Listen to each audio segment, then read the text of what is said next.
Oke, langsung masuk ke bab ini lagi. Ke pembahasan ini, yaitu pengemasan. Apa sih sebenarnya pengemasan itu? Pengemasan itu kan kata kerja ya. Kata kerja dari kata kemasan, kemas. Nah, sebenarnya kemasan itu artinya apa? Kemasan itu artinya wadah. Wadah itu artinya tuh tempat, ya. Jadi wadah atau pembungkus untuk mencegah atau mengurangi terjadinya kerusakan pada produk. Jadi sebenarnya kemasan itu tujuannya tuh untuk melindungi produk, biar produk misalnya nggak penyok, nggak kena air, atau apalagi nggak gampang busuk. Tuh itu namanya pengemasan. Lanjut.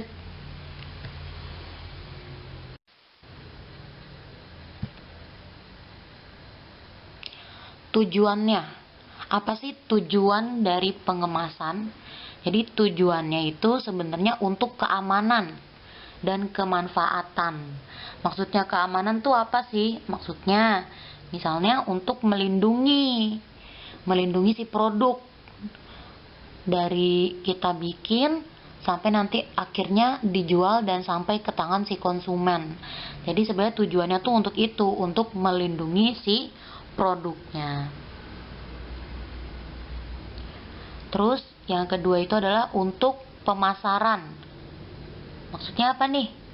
Jadi sebenarnya pemasaran itu kan untuk promosi ya. Kemasan kalau kita lihat di misalnya di Indomaret lah, kemasan ciki kan sama aja tuh ya, kemasan ciki plastik semua gitu. Apa yang membedakannya? Kemasannya itu, kemasannya misalnya desainnya yang berbeda, atau misalnya ada kayak minuman nih, minuman kan bisa dimacam-macam ya, ada yang di kaleng, ada yang di botol. Nah itu sebagai ciri khas dari produk. Oh kalau misalnya Yakult, Yakult itu kemasannya pasti beda banget nih sama yogurt yang lainnya, kayak gitu, yogurt Cimory kayak gitu. Itu kan sebagai ciri khas kan, kita udah kebayang banget, oh kalau Yakult mah kemasannya tuh kayak gitu tuh, kayak botol tapi nggak lurus botolnya gitu, cuman Yakult doang tuh yang punya. Nah itu tuh adalah ciri khas untuk pemasaran sebenarnya, untuk promosi yang membedakan dari produk yang lain. Terus yang ketiga untuk meningkatkan laba. Laba itu artinya untung ya. Maksudnya apa, kok bisa sih meningkatkan laba? Yaitu tadi, kemasan itu dibuat semenarik mungkin. Biar apa? Biar menarik pelanggan. Jadi pelanggan tuh kan ngelihatnya bukan dalamnya dulu kan, tapi luarnya dulu. Habis itu luarnya ngeliat, ih kok bagus ya, ih kok unik ya, ih kok lucu ya, beli ah gitu. Jadi bisa untuk meningkatkan laba, meningkatkan keuntungan. Jadi orang-orang beli itu karena kemasannya. Manfaatnya kalau kita pakai kemasan itu produknya pasti lebih bersih. Jadi karena terhindar apa ya? Terhindar debu, terhindar cipratan, terhindar apalagi udara gitu.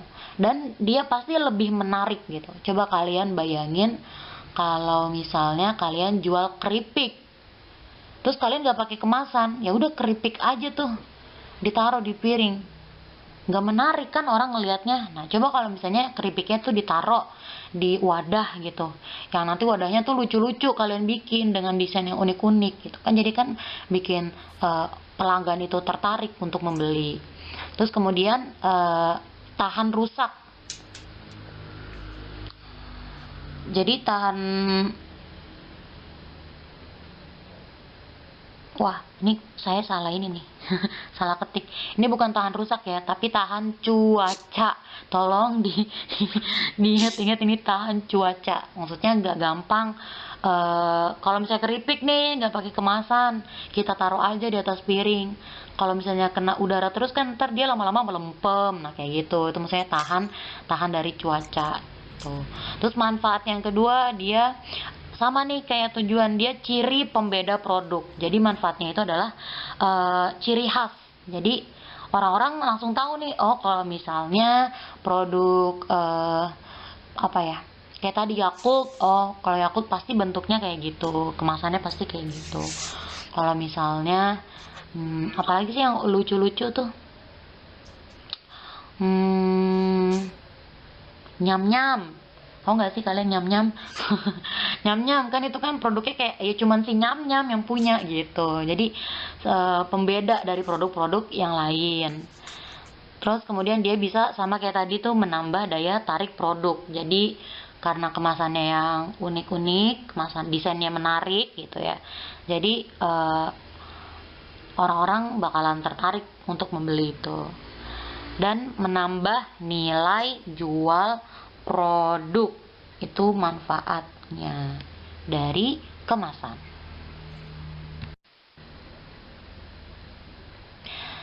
Lanjut ke jenis-jenisnya. Jenis-jenis kemasan tuh ada apaan aja sih? Nah, yang pertama kita pelajarin adalah kertas.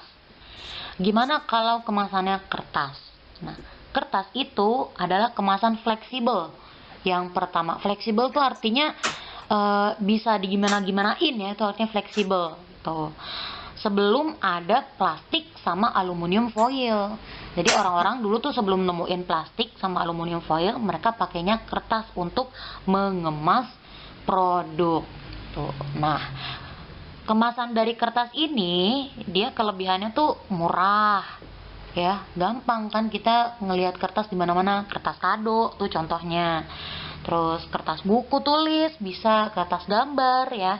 Kertas tuh murah, bisa kita lihat di mana-mana. Terus mudah diperoleh, ya kayak tadi tuh mudah diperoleh, ada di mana-mana tuh kertas. Terus penggunaannya luas. Jadi penggunaannya luas itu maksudnya bisa dipakai kayak gimana aja, dengan produk apaan aja gitu. Itu pakai kertas. Kelemahannya itu dia sensitif sama air. Jadi misalnya nih kalian pengen bikin usaha misalnya kopi atau cat time gitulah ya, kopi boba yang ada ice-ice-nya. Kan dia kan air banget tuh. Nah, kalau misalnya kita pakai bungkusannya itu kertas, yaitu kurang cocok. Kenapa kurang cocok? Karena kertas itu sensitif terhadap air.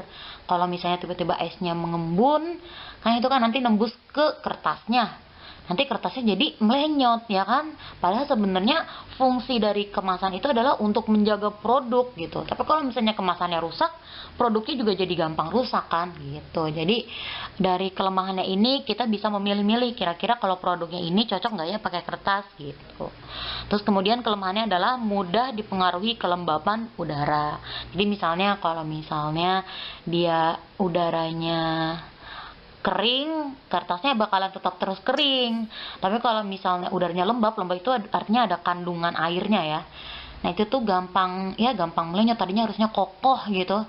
Gara-gara dia lembab, jadinya nggak kokoh lagi gitu. Jadi kurang cocok gitu, kurang cocok.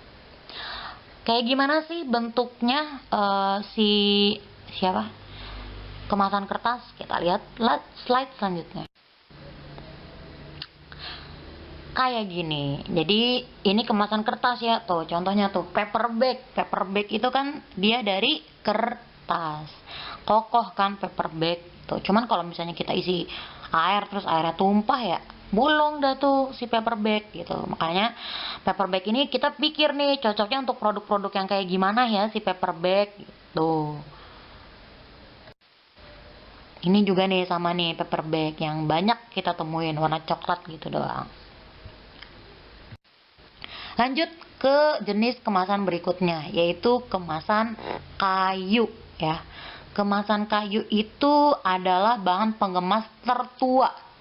Jadi sebelum orang-orang pakai kertas ya, dia kalau pengen ngemas produk tuh pakainya pakai kayu gitu.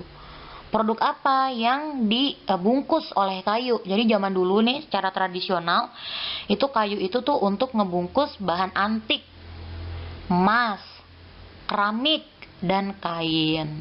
Jadi sih sebenarnya bahan kayu itu tuh lebih kepada apa ya, produk-produk yang rentan pecah kayak gitu. Nah, akhirnya pakai si kayu. Atau bisa juga misalnya dia produknya yang apa ya, yang letoy gitu, yang nggak boleh kesentuh gitu. Kalau pakai paper bag kan kita sentuh papernya langsung tembus kan tuh ke dalam si produk. Tapi kalau misalnya kita pakai kemasan kayu, kita sentuh si kemasan kayunya itu nggak langsung nembus ke si produk gitu. Jadi kemasan kayu ini sebenarnya bagus untuk menjaga banget produk gitu. Jadi produk-produk yang nggak gampang, yang gampang gampang apa ya, gampang rusak itu cocok nih untuk pakai kemasan kayu.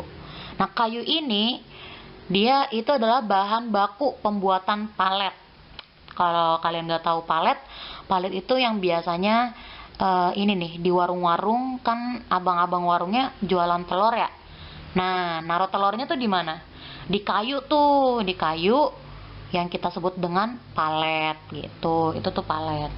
Atau bahan kayu juga bisa buat peti atau kotak kayu. Peti kalian jangan pikirinnya peti ini ya, peti buat yang meninggal. Peti itu bisa untuk kayak banyak ya kan sekarang produk-produk yang pada pakai kayak peti gitu loh, kayak kotak kayu sih sebenarnya, peti kotak kayu. Kotak musik yang jadul tuh pakai peti tuh, atau kotak kayu sih sebenarnya.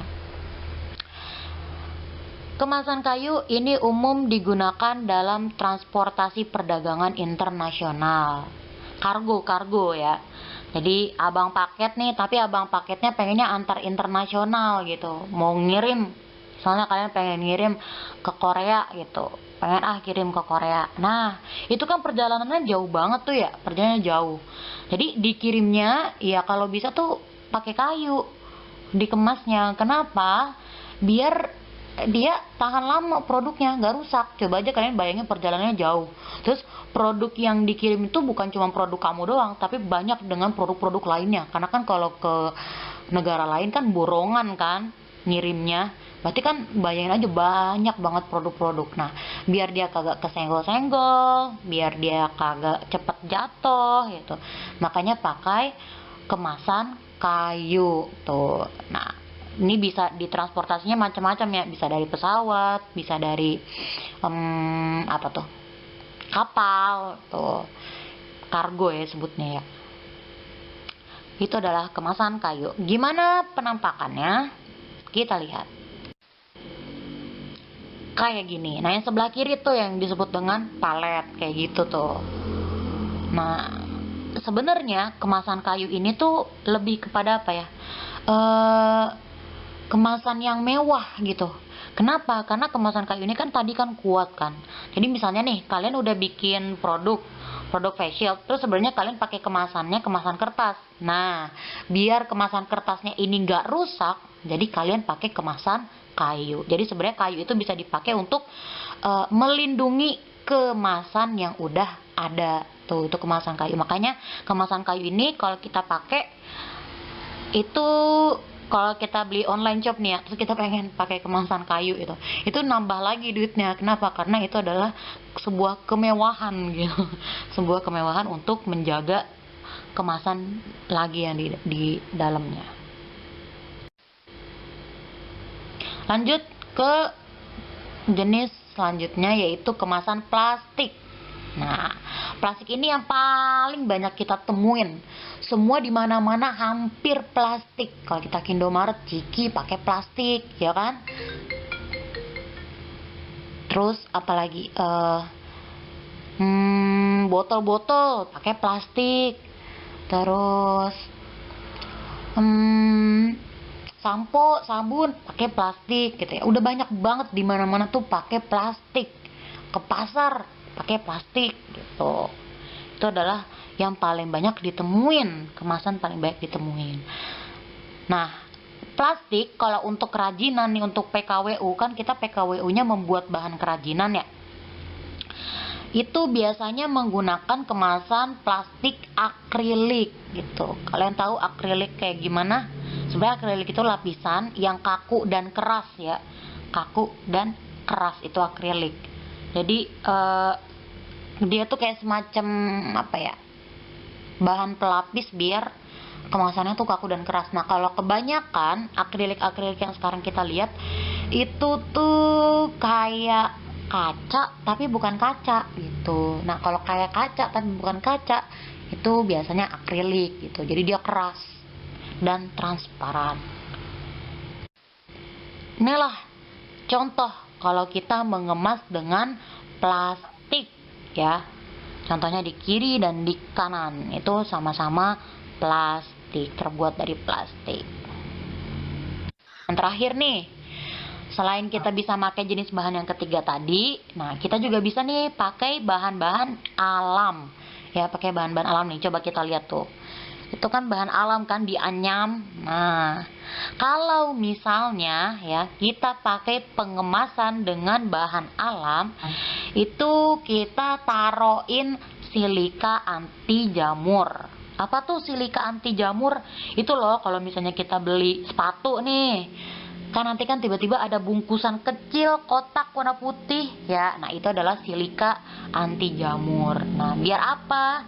Biar si kemasannya gak gampang jamuran, karena kan dia bahan-bahan alam gitu. Ntar tiba-tiba dia udah meletoy, rusak gitu kan karena jamur. Makanya kalau bisa, kalau kita mengemas dengan bahan alam, pakai silika anti jamur. Itulah materi terakhir di bab 2 tentang pengemasan. Nah, tugasnya adalah ini dia tugasnya. Jadi kita membuat kemasan untuk face shield yang kemarin kita buat ya. Jadi kita bikin kemasan untuk si face shield nih. Kalian pengen ngejual si face shield itu kan gak mungkin nih face shield gitu, nggak mungkin kan cuman kayak gitu doang. Pasti harus dikemas. Biar apa? Biar menarik tadi tuh, biar menarik dan biar menjaga produksi face shieldnya itu sendiri. Nah, sama kayak kemarin, ini adalah perencanaan. Jadi kalian tulis tuh alat dan bahannya. Terserah kalian mau ngemas si face shieldnya kayak gimana. Gak mesti dari yang 3 tadi ya. Misalnya pakai kayu, pakai plastik, atau pakai apa tuh, kertas gitu. Atau kalian punya terobosan baru pengen ngemasnya dengan hal lain, misalnya pakai kain gitu. Kalian kemas ya boleh-boleh aja gitu. Tapi ingat, kalian harus ingat produk kalian itu adalah face shield ya. Dan kalian harus memilih kemasan yang paling tepat untuk si face shield ini. Kira-kira pakai kemasan apa ya? Nah, itu terserah kalian. Seperti biasa kalian merancang, ada proses produksinya gimana kalian membuat si kemasan itu, dan kalian gambarkan si produknya, gambarkan kemasannya mau kayak gimana tuh kemasannya. Oke, itulah tugas hari ini. Mudah bukan? Insya Allah mudah. Selamat belajar semuanya.